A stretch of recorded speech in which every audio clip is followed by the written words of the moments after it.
সেদিন আপনি ওখানে থাকলে আপনিও আমার মতো স্তব্ধ হয়ে যেতেন। একজন বলে উঠল, যার ভাগ্যে যেরকম মৃত্যু থাকে, কারো কাছে এমনকি একটা টর্চ লাইট নেই। সবাই দিঘির কিনারে দাঁড়িয়ে অপেক্ষা করতে থাকলো কখন লাশটি ভেসে উঠবে। সন্ধ্যা তখন 7:30 কি 7:45। খান জাহান আলী মাজারের দিঘির সিঁড়িতে খেলা করছিল 7 বছরের ফুটফুটে একটা মেয়ে। হঠাৎ কুমির এসে তাকে টেনে জলে নিয়ে গেল। সিঁড়ির আশেপাশে থাকা লোকজন হায় হায় করে উঠল। কতগুলো মহিলা বিলাপ করতে লাগলো। কেউ চিৎকার করলো, কুমিরে নিয়ে গেছে, কুমিরে নিয়ে গেছে। কেউ চিৎকার করলো, নৌকা আনো, নৌকা আনো। দু একজন ঝাঁপ দিবে বলে প্রস্তুতি নিচ্ছিল, কিন্তু তারপর থেমে গেল। মেয়েটিকে 3-4 বার ডুবভাস করে কুমিরটি একেবারেই ডুবে গেল। সবার সে চিৎকার চেঁচামেচির মধ্যে একজন বলে উঠল, যার ভাগ্যে যেরকম মৃত্যু থাকে। একজন দোকানদার বলল, এরকম প্রায়ই হয়। কুমিরে ধরে নিয়ে যায়, খায় না, কালই লাশটা পাওয়া যাবে। 14 বছরের একটা ছেলে বলল, আজকের স্মৃতিটাকে ধরে রাখার জন্য কিছু একটা স্মারক ফলক কিনতে হবে। এই যে নানা রকম চিন্তা, নানা রকম প্রশ্ন, এর মধ্যেই অনেকটা সময় কেটে গেল। দিঘিতে থাকা নৌকোটি আস্তে আস্তে ঘটনার স্থলে আসলো। পুলিশ এলো, দমকল বাহিনী এলো, কিন্তু সবাই অপ্রস্তুত। দমকল বাহিনীর কাছে কুমির থেকে উদ্ধার করার মতো কোনো সরঞ্জাম নেই। কারো কাছে এমনকি একটা টর্চ লাইট নেই। সবাই দিঘির কিনারে দাঁড়িয়ে অপেক্ষা করতে থাকলো কখন লাশটি ভেসে উঠবে। রাত গেল, ভোর 4টায় লাশ ভেসে উঠল। এই যে শিশুটির মৃত্যু, এটা আমাদের সামনে কিছু প্রশ্ন এনে দেয়। এই যে আমার পাশে থাকা একজন বলে উঠলেন, যার ভাগ্যে এরকম মৃত্যু থাকে। কেন তিনি এরকম বললেন? এটা কি উদাসীনতা? না, এটা উদাসীনতা নয়। এটা আসলে এক ধরনের অজ্ঞতা এবং অসহায়ত্ব। আমরা যখন এমন বেদনার মুখোমুখি হই যা আমরা সহ্য করতে পারবো না, তখন কোনো পরম শক্তির কাছে আমরা আত্মসমর্পণ করে নিজেদেরকে প্রবোধ দেই। এটা আমাদের টিকে থাকার একটা মানসিক ব্যবস্থা। যে এতগুলো লোক দাঁড়িয়েছিল, কেউ কেউ ঝাঁপ দিবে বলে একটু প্রস্তুতিও নিচ্ছিল, তো ঝাঁপ দিল না কেন? আমরা কি তাহলে বোধহীন, সংজ্ঞাহীন, অমানুষ হয়ে গেছি? সাইকোলজির ভাষায় এটাকে বলে বাইস্ট্যান্ডার ইফেক্ট। যখন কোনো একটা ঘটনা ঘটে, তখন যদি সেখানে অনেকজন উপস্থিত থাকে, তাহলে সবাই ভাবে কেউ না কেউ কিছু একটা করবে, আমি না করলেও হয়তো কেউ করবে। এই যে কিছু করার দায়িত্বটা সবার মধ্যে ছড়িয়ে যায়, এর ফলে আসলে কেউ কিছু করেন না। তাছাড়া এই বিশেষ ক্ষেত্রে আরেকটা বিষয় আছে, সেটা হচ্ছে মানুষ হয়তো আগুনের মধ্যেও ঢুকে যায় তার আপনজনকে উদ্ধার করার জন্য, নদীতে ঝাঁপ দেয়, কিন্তু কুমিরের মুখে পড়তে গেলে নিশ্চয়ই তার বেঁচে থাকার তাগিদটা তাকে নিষ্ক্রিয় করে দিতে পারে।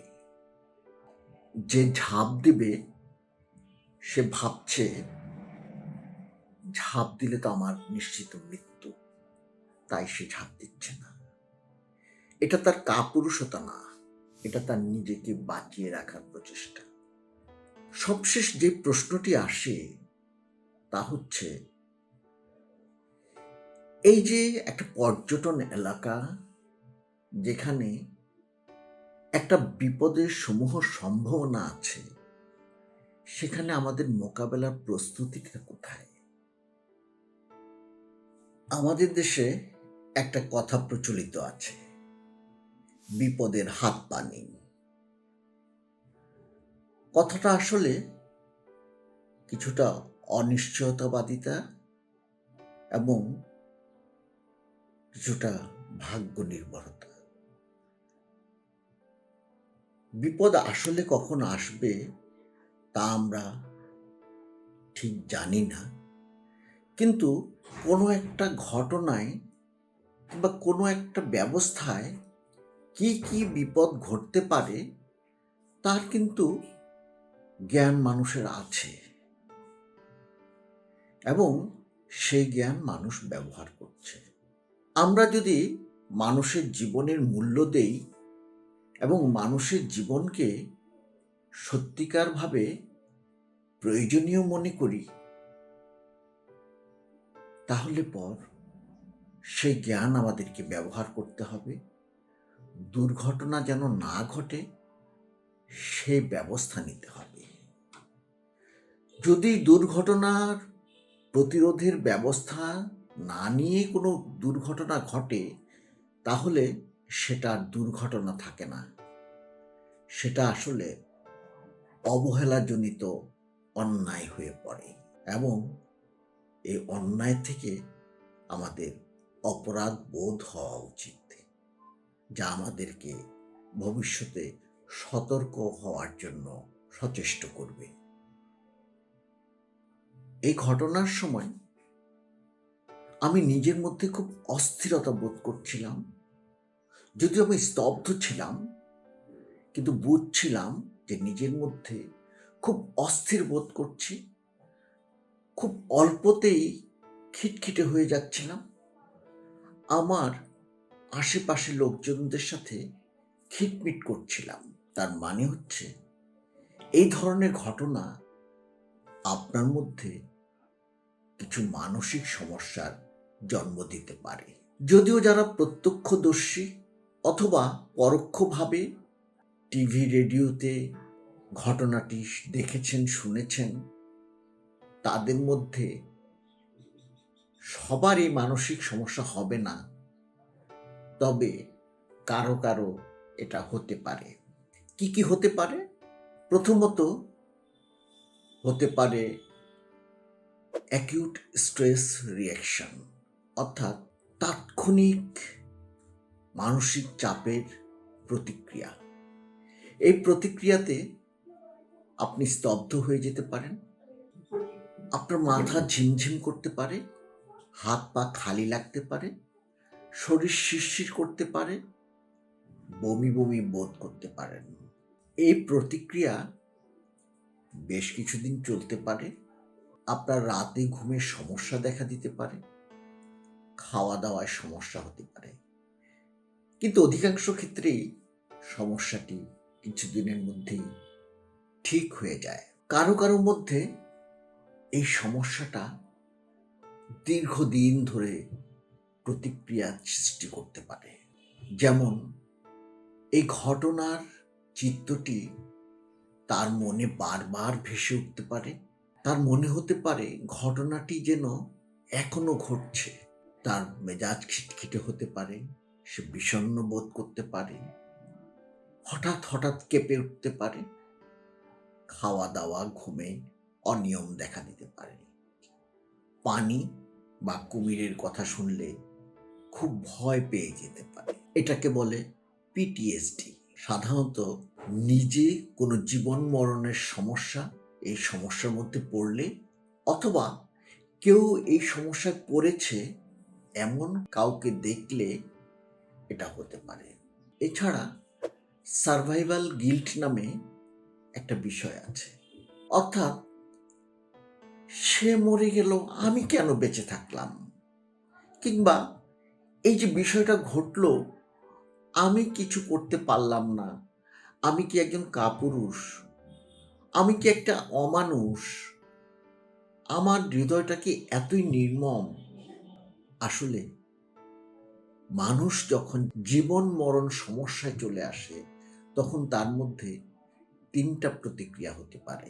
একটা হচ্ছে ফাইট, অর্থাৎ সে সংগ্রাম করতে পারে, প্রতিরোধ করতে পারে, অথবা ফ্লাইট, অর্থাৎ সেখান থেকে পালিয়ে যেতে পারে, অথবা ফ্রিজ, একটু স্তব্ধ হয়ে যেতে পারে।